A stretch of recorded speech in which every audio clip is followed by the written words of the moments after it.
What's up, Roxstars? It's Rox, and I am coming to you today with a review for Love and Hip Hop Hollywood, Season 3, Episode 9. So let's get to it, shall we?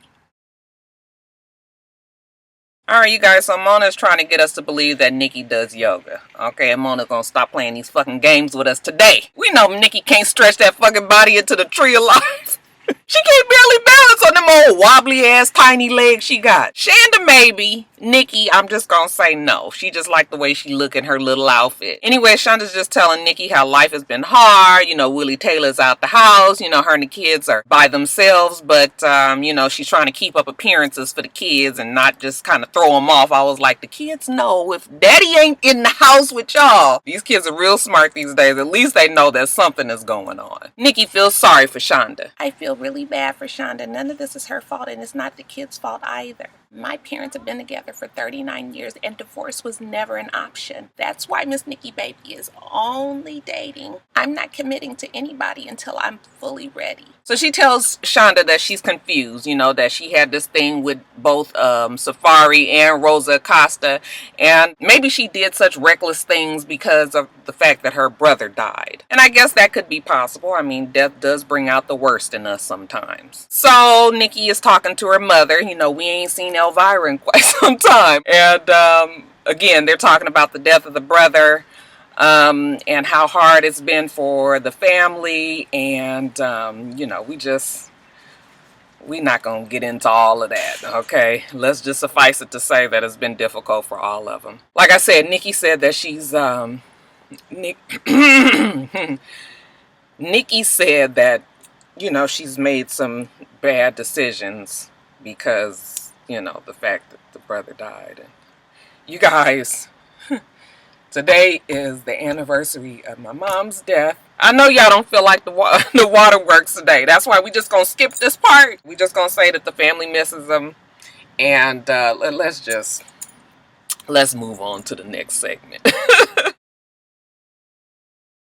Alright, you guys, so Masika is performing at a small listening party, okay? The name of the song is Black Cinderella, and she said she wrote this when her and Fetty Wap was in a bad place, but they in a better place now, so she's not really sure if she's gonna put this song out or not. We know that the streets is calling for it, though. She got Nia and Moniz there. Side note, I see now why they're not really letting Nia have a storyline in Soulja Boy, because evidently he pulled a gun on Nia. They fired them, so it looks like they have made their story as minimal as possible. So that's probably why we ain't getting too much, because they on their way out the door. But Nia's still around, you know, as a cheerleader and whatnots. Okay, so they're there to lend her support. And again, Masika's telling us about, you know, Fetty, or Willie as she would say. I was like, boy, these Willies are something else, ain't they? You know, he got the bitches and he got the weed, and you know, he's not really reliable. You know, she just fed up with Willie Wap.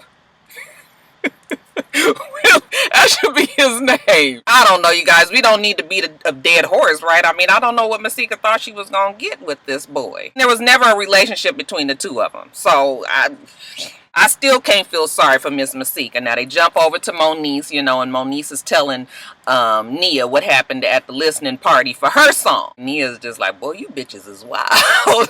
But when Moniz tells her all of the things that Brandy and Princess was saying about her motherhood and how they came for her, you know, Nia did vouch for her. You are a good mom, I can say that. I was like, well, you know, we don't really know Nia's judgment either, considering, you know, she with this nigga that then gave her the fucking blues most of the time that we've known them two to be a couple. Okay, so I can't really go by Miss Nia. Later on, we see Willie Wap in the studio with his boy, okay? And I was like, now this must be the reason why he did this show, because Willie Wap put it all out there on the line, that he wants to be a father to his child, and that is it. He don't want no relationship with Masika. He don't love her. He ain't trying to move with her. Evidently, she was looking for a house for them to move into. And then I said, Masika, girl, you was doing the most. He was just like, no, you know, everything with her is dramatic. It's a whole big production. Anytime I don't do some shit that she wants, my other 16 baby mamas don't have a problem with it. I'm exaggerating, you guys. But as soon as she get a chance to move them Twitter fingers, she posting how I didn't come to the house or how I made her mad and all. It's just too much. I ain't trying to do this with her. I was just like, oh, okay, so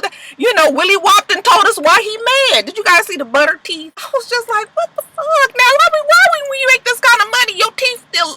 Look, I ain't got the white white as teeth. I'm gonna get them whitened when I take these braces off. But if I had Willy Wop money, bitch, these teeth would be white. I wouldn't even have braces. I would have done the whole grill. All this would have been done already. Why are you walking around with these yellow ass teeth? You fucking that coffee up or something. These rappers go out of their way to look a mess. He need to take a page out of Young Thug and Rich Homie Quan's book. You know, they didn't redid the grill and they look a whole lot better. But maybe that's the look he wants, child. I don't know. You know, these kids today, they do all kind of crazy shit. Anyway, he ain't trying to be there no other way but then just to be the daddy. His homeboy is like, look, I've been around Masika and I'm gonna keep it real with you, okay? She wants the money. She wants to ruin any relationship you have, and she wants to ruin your reputation. That's Willy Wop's side, and I promise you this is the only reason why he did this show, so he can get all of his feelings out. Now we get back to Masika, and Masika is talking to Moniz. She's just telling Moniz how he just, you know, she can't get him to get no act right. You know, the nigga come to town, he ain't been around 3, 4, 5, 6, 7 days, however long he been in Los Angeles. Willy Wop told us he already know he ain't gonna go see her,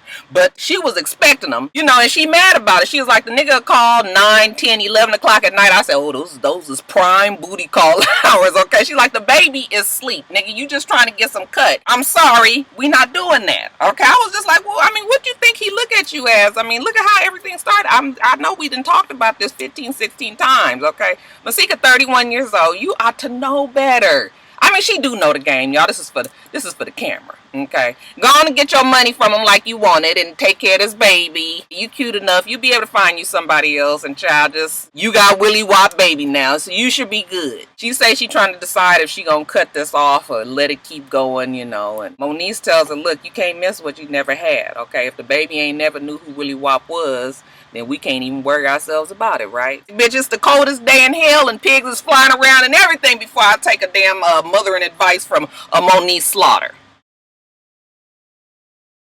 We got Lil Brandy talking to Many Teeth, and she telling them how Moniz acted a goddamn fool at the listening party the other day. I can tell by her demeanor that this story has a whole lot of layers to it. She not her regular turn up Lil Brandy. Her voice is a little different. Have you guys noticed? She also tells them that Masika was there, you know, right in the corner of Moniz cheering her on. Many Teeth was like, well, if the bitch want to play it like that, she can go to find any other producer to bring out her whack ass music that ain't nobody gonna listen to, because that shit ain't cool. This is real life matters that's going on. You putting out personal business about court cases and, you know, out there for all willy-nilly for everybody to hear. That's all right. We cool on Masika and Moniz. Lil Brandy is glad that Many Teeth is supporting her, and he was just like, yeah, it's all good, baby, but listen, from now on you got to think out further than this, okay? We playing chess, not checkers. Now Princess says she's sick of Moniz. I'm just thinking to myself, like, Princess, that girl, you just trying to find a reason to fight that girl. I know you don't like the bitch. Your reasons ain't really all that solid. It ain't never really been nothing with you and Moniz, but whatever, okay? But you taking on this torch a little too tough for me. It ain't your fight, but whatever. She meet with Jason Lee. Y'all know I can't stand Jason Lee. And to make a long story short, Jason Lee knows somebody that got a damn sex tape of Moniz. And he's telling Princess about it. You know, Princess, she's all excited. She got to get her hands on this damn tape. But when he finds out that it's actually for Lil Brandy, he was just like, oh, Lil Brandy, the Pomeranian that threw the water on me last season? I don't think so. I don't have a problem with her. I just don't fuck with her like that. But if she apologizes, and that shit better come real correct, okay, then maybe. So we see Princess go back and tell Brandy that Jason Lee has this damn sex tape, okay? And Brandy is excited too. We got to get our hands on that tape. Princess was like, okay, girl, but wait a minute. Jason Lee ain't forgot when you threw the water on him. So you gonna have to get on your knees and beg for this tape. You know, Lil Brandy was just like, bitch, I'll do whatever I got to do, tuck my tail in, be real docile, but I got to get my hands on this tape. So Princess and Brandy meet Jason Lee for lunch. Quaint little place. I was like, that looked like the diner from Blues Brothers. Y'all watch Blues? I just saw Blues Brothers this past week, and that's what made me think about it. Anyway, Jason Lee walks in, he gives Princess a hug and a kiss, okay? Then he gives Lil Brandy a curt little handshake. I'm just like, he's a bitch, y'all. Brandy, you know, to break the ice, she gives him a bag with some sunglasses from her fucking boutique. He was like, yeah, thank you for the Chinatown sunglasses, but yeah, what exactly do you have for me? Okay, I need more. Lil Brandy was like, I ain't gonna lie, I need this tape because this bitch has been making my life miserable. And Jason Lee was just like, well, you know what I need you to do? You remember the movie Coming to America when the girl had to get up and bark like a dog. I was like, well, shit, she gotta be good at that. So, you know, little Brandy, she gets up and she gets in the mirror and she does her little hand like this and she goes, arf, arf, arf, and she hops on one leg, okay? It was all corny and cute with knots. But this was all that Jason Lee needed. He is going to supply the tape, and I guess next week we're going to see exactly what went down in this room with Moniz and some other young brother. I picked the wrong parking space today. First of all, it's about 9 people in their cars, like just sitting in their cars like me. I'm like, y'all got a channel too? So it's people all around. Plus I parked right next to where they get together the baskets. Okay, so the young man right now is trying to get the baskets together. You guys hear all that rattling and shit? I can't concentrate. Today ain't really the best day, but we gonna get through it, y'all. We gonna get through it. I got to tell you guys about this fucking Big Lyrica. Okay, so Big Lyrica and Lil Lyrica meet. And I was like, Mona, goddammit, is we sharing wigs now too? What the fuck Lil Lyrica doing with the Dolly Parton wig on, y'all? Big Lyrica don't like it. I was like, Big Lyrica, that shit is almost like yours. Just loosen up the curl a little bit. Big Lyrica tells Lil Lyrica that, you know, I was at the house the other day and your man was rude to me. Did he tell you that? And Lil Lyrica's like, yeah. And he also told me that you broke the picture. Big Lyrica's like, I don't give a fuck about no picture. Did you guys think about how you broke my heart? I said, oh God, here we go. I was trying to feel sorry for Big Lyrica when they got married, child. But look, that Big Lyrica show will get on your fucking nerves. That lady is so damn selfish. But wait a minute, I ain't told you the best yet. Now, Lil Lyrica is still trying to do the kumbaya approach. She still want everybody to be a family. I was just like, girl, fuck that. Go on about your life. Your mama is crazy. Big Lyrica says, you know what? She gonna work on it. She gonna try to come to terms with this relationship and everything. But I got one stipulation. You know, I'm getting older. I got a couple of roles and everything. And if you pay for my liposuction, then I will forget and forgive the fact that you guys snuck off and broke my heart and got married. And we can be one big happy family. I said, what the fuck? I wish I would pay for my damn mother. Why is we doing this for our mother-in-law when the bitch treat everybody crazy? But Lil Lyrica says, well, if you get some act right in you, then I'll see what I can do. I was just like, see, this is a shame that this woman is using this child like this. Here he go with the damn baskets.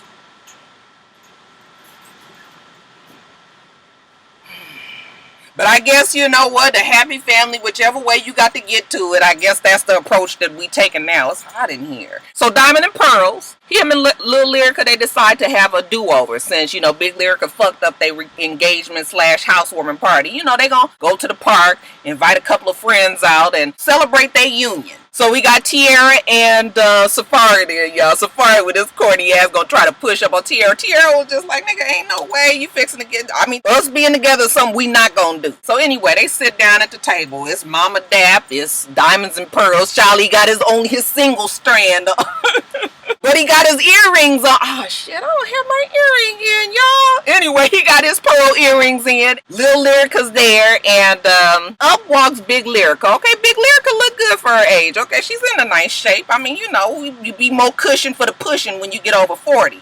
But, you know, Big Lyrica, we ain't gonna say she a mess or nothing like that. When Big Lyrica sit down and everybody tells her how good she look and all that, you know, Diamonds and Pearls already got this look on his face like, here we go. Diamonds and Pearls tries to do a toast. He's happy to be there with everybody. He's happy that his wife is there, you know, and Mama Dap chips in. Okay, I'm happy to be here too because you my son, this is my daughter-in-law, and that's her mother.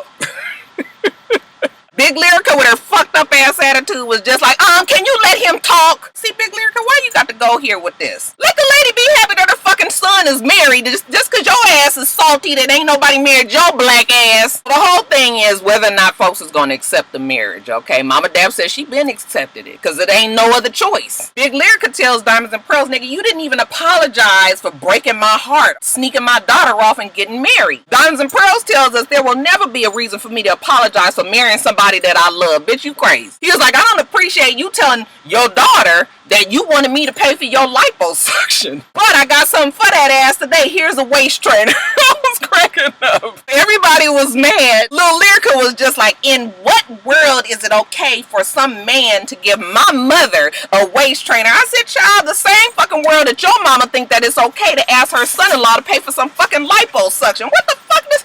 You grown! What the hell? I'm telling you, the mama! That ain't nothing that you need. Tiara was trying to be on Lil Lyrica's side, you know. You don't tell nobody that they need a waist trainer. That's saying that they fat. Well, bitch, that's what she want. She won't liposuction. I mean, this is the discussion that's right here at the table. She wasn't embarrassed to ask for the fucking money, was she? We gonna give her this waist trainer. She gonna be fine. Of course, the shit blows all up. Big Lyrica was like, tell your fat ass mama to put that waist trainer. I said, see here, you gonna bring it in Mama Dap again. Mama Dap was like, fuck you.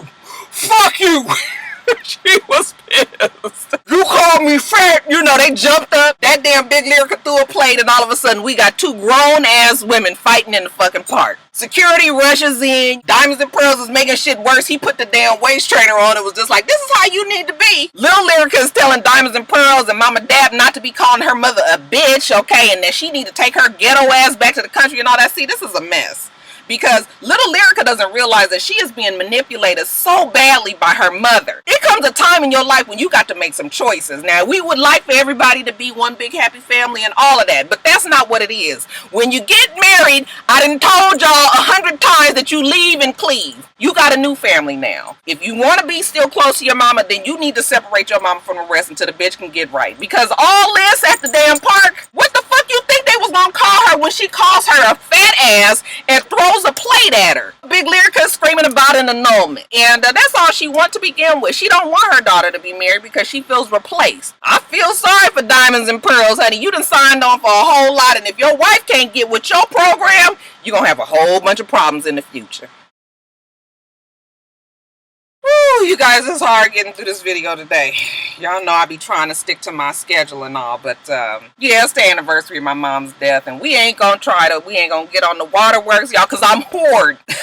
But I have to, you know, my mom, it's 10 years today, and I can't believe it. Like, it feels like it's yesterday. I say that all the time because it really does truly feel like that. But it wasn't going to feel right if I didn't mention it at all in this video. And I had planned on saying it at the end. It just so happened that Nikki's brother was the death topic. And I was just like, oh, maybe I should do this video on Wednesday. But I just want to have a break tomorrow. Plus, I'm starting a class on Thursday to get my PHR certificate.